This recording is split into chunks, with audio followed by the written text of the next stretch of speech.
Donc j'ai la lourde tâche d'essayer de clarifier une situation qui est loin d'être claire en ce qui concerne ce qu'on appelle les patients à conscience minimale, état végétatif, état aussi relationnel. C'est vrai qu'on a tout entendu. On a entendu que Vincent Lambert ou d'autres sont dans le coma. Je crois qu'il est bon de savoir qui sont ces personnes, leur chemin. Ces personnes ont toutes passé par une phase gravissime qui est un coma d'origine multiple et variée. Phase de coma dont ils sont sortis.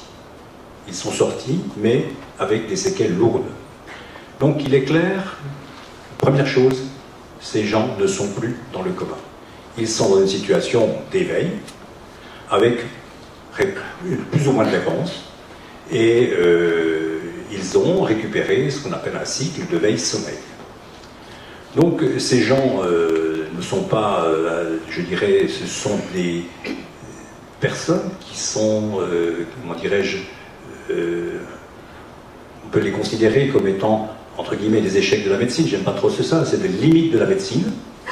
Et il est clair que nous avons la charge de prendre en charge ces situations, qu'ils appellent les situations de handicap lourd, des personnes qui ne sont plus malades, qui ne sont pas malades, qui sont le plus souvent en très bonne santé, ils ont une espérance de vie longue.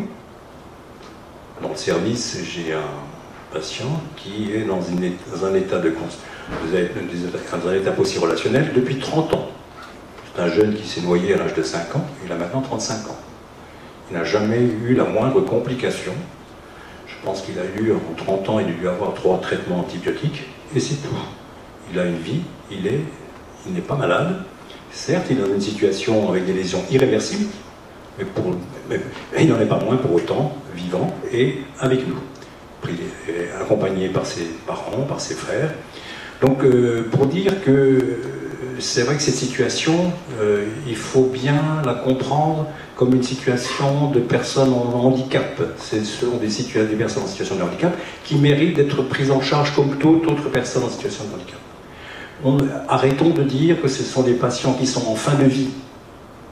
Ils ne sont pas en fin de vie, comme je viens de vous le dire, ils ont une espérance de vie qui est longue.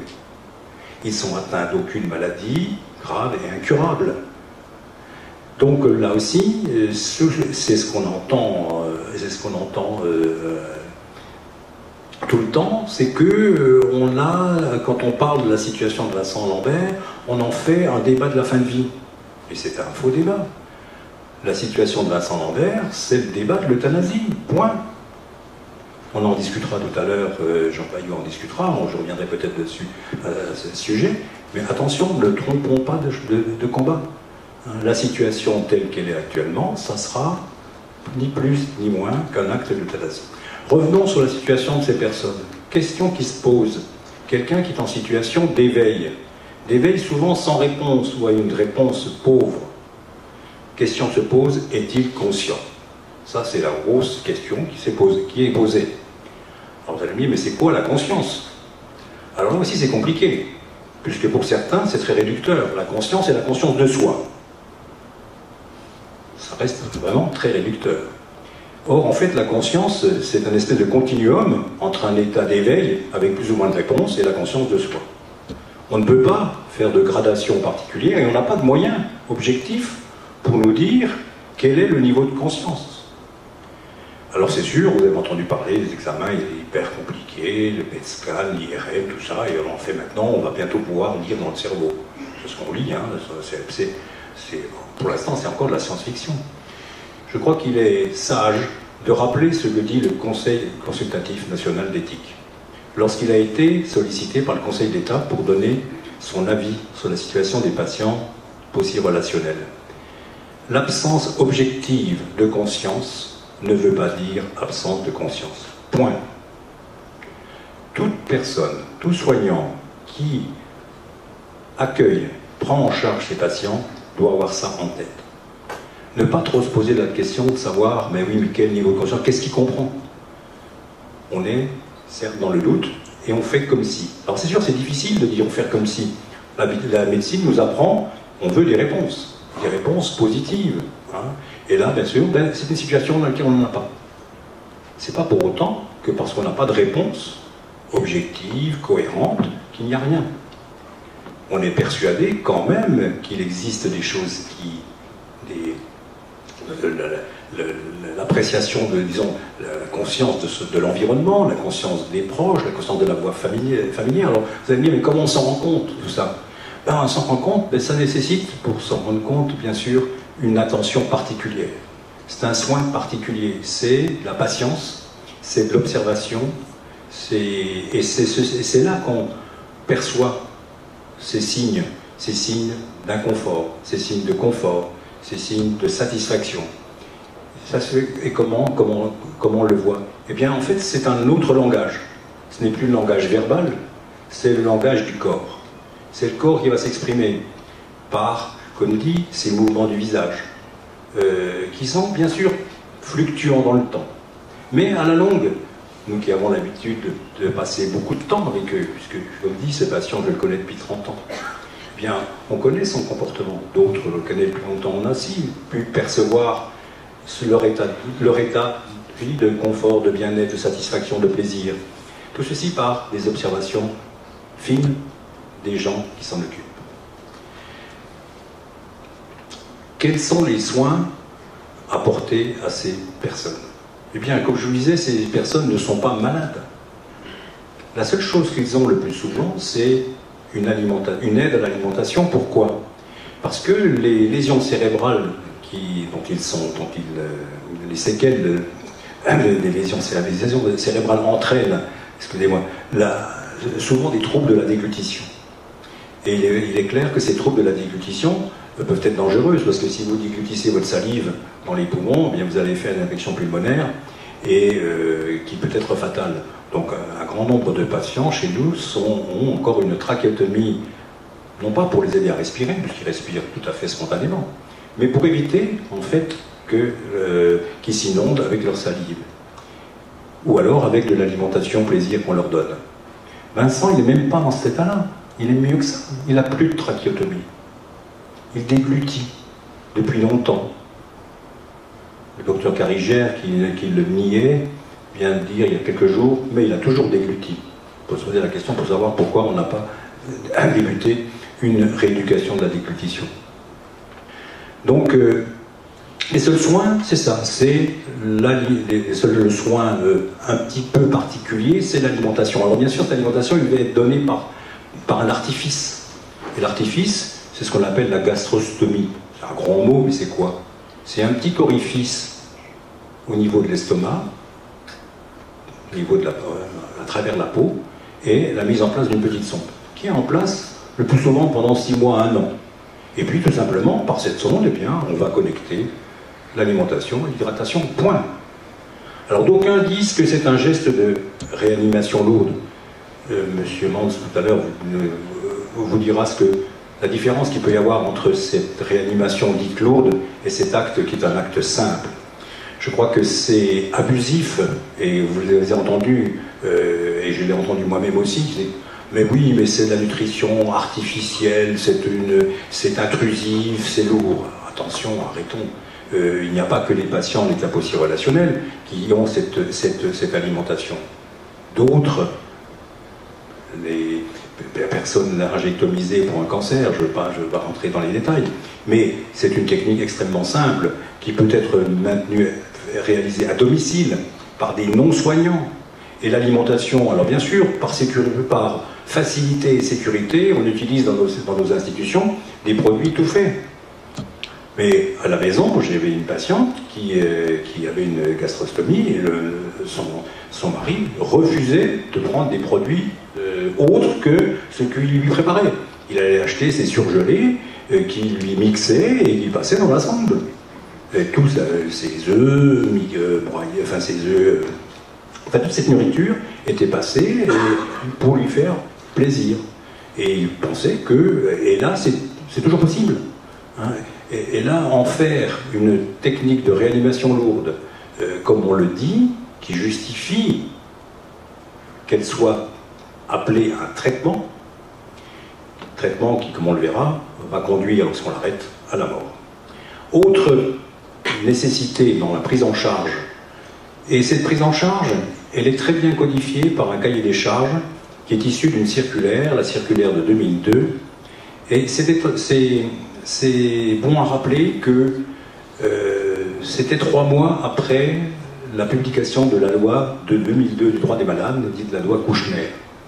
Et il nous a semblé, nous qui nous occupions déjà de ces personnes, extrêmement positif la sollicitude de la société et de l'État face à ces personnes. Car en fait, cette circulaire, elle crée des véritables unités dédiées pour ces personnes, avec un budget particulier, avec une excellente dotation en personnel, en moyens, avec aussi des objectifs particuliers, aussi une prise en charge très spécifique à faire, prise en charge qui veut dire le malade, la personne, elle est levée tous les jours, elle est habillée, elle est mise au fauteuil, elle a des stimulations multisensorielles et de la kinésithérapie, chose que Vincent n'a pas depuis très longtemps, comme d'autres dans certaines structures qui ne sont pas des structures dédiées et adaptées et qui ne respectent pas ce cahier des charges défini par une circulaire. Malheureusement, une circulaire ministérielle n'est pas contraignante. Voilà, si vous voulez, un petit peu pour vous dire quelle est la prise en charge de ces personnes polyhandicapées qui doivent être prises en compte, prises en charge comme toute autre personne en situation de handicap.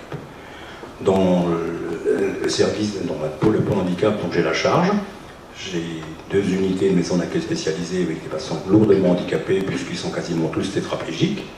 Eh bien, il n'y a pas de différence entre l'unité de vie spécialisée pour patients post-relationnels et puis les autres patients quant à la prise en charge. Alors un tout petit mot sur les définitions encore, j'en terminerai là. État végétatif, post-relationnel, conscience minimale. Qu'est-ce que ça veut dire tout ça? Eh bien, c'est très difficile de savoir, de mettre une étiquette. Il ne faut surtout pas mettre une étiquette sur ces personnes car, comme je vous ai dit, on est dans l'incertitude par rapport à leur niveau de conscience. Alors étiqueter quelqu'un de conscience minimale ou état végétatif, sur quels critères? Vous savez, c'est grave de classer ces personnes. La preuve, pour Vincent Lambert, qu'est-ce qui s'est passé? Il a eu un bilan fait au Coma Science Group de Liège, où, haute autorité dans l'exploration neurologique et des comas et des post-comas, il y a eu la classification de Belgique faisait qu'il se trouvait dit en état de conscience minimale plus. Alors écoutez, pourquoi plus, moins, c'est une classification, mais ça montre quand même conscience minimale. Ça veut dire qu'ils avaient estimé par les examens multiples qu'ils ont faits qu'ils n'étaient pas en état végétatif, c'est clair. Et lorsque les 3 experts qui étaient nommés par le Conseil d'État ont rendu le rapport, qu'est-ce qu'on y dit? On y dit, en fait, ben oui, des explorations, scanners, tout ça, ça n'a pas changé. Et puis il y a peut-être une légère détérioration, légère modérée, mais par des tests qui sont des tests essentiellement subjectifs. Alors c'est ça, nous dit le paradoxe. Des neurologues chevronnés se sont basés, pour faire leurs conclusions, sur des tests subjectifs, des tests d'évaluation subjective, dont on sait la difficulté d'interprétation. Et puis là, on a classé Vincent Lambert de conscience minimale à état végétatif, alors qu'il n'a pas du tout, je peux en témoigner, puisque j'ai eu la chance de pouvoir le rencontrer et de passer quelques moments avec lui et sa maman. Il n'est pas en état végétatif, il n'a jamais été. Mais la classification dite scientifique a fait, sur des bases subjectives, a fait qu'on l'a, entre guillemets, rétrogradé. De grâce, ne classifions pas les choses, parce que ça a des conséquences qui sont redoutables, puisque ces conséquences vont conduire à la mort. Donc, pour ma part, le terme le plus approprié, c'est celui de possi relationnel. Ça veut dire quoi, possi? Pauvre en relation. Mais il y a relation. Et ça, c'est fondamental. Car, dans les décisions d'arrêt de limitation de traitement, qu'est-ce qu'on dit? On peut arrêter, on est dans situation d'obstination déraisonnable, parce que l'on se trouve qu'il n'y a plus de conscience de soi, et qu'il n'y a plus de lien relationnel. On aura l'occasion d'en reparler, je pense que Jean-Paillot en parlera. Donc voyez, attention, que ça veut dire quoi, plus de lien relationnel? C'est quoi le lien relationnel? Mais c'est quelque chose qui est individuel, c'est quelque chose qui s'apprend, avec qui se partage. Personne ne doit juger de la qualité de ce lien relationnel. Il existe. Si j'allais dire aux familles des résidents dont je m'occupe qu'il n'y a pas de lien relationnel, mais attendez, mais ça va pas. Vous ne voyez pas ce qui se passe entre nous. Alors c'est sûr, ça peut paraître quand même quelque chose de ténu, quelque chose de mince, mais pour eux c'est extrêmement important. Voilà, j'en terminerai là et je demanderai peut-être à M. Mantz s'il est d'accord pour dire quelques mots de son expérience aussi de réanimateur dans ce domaine. Merci beaucoup.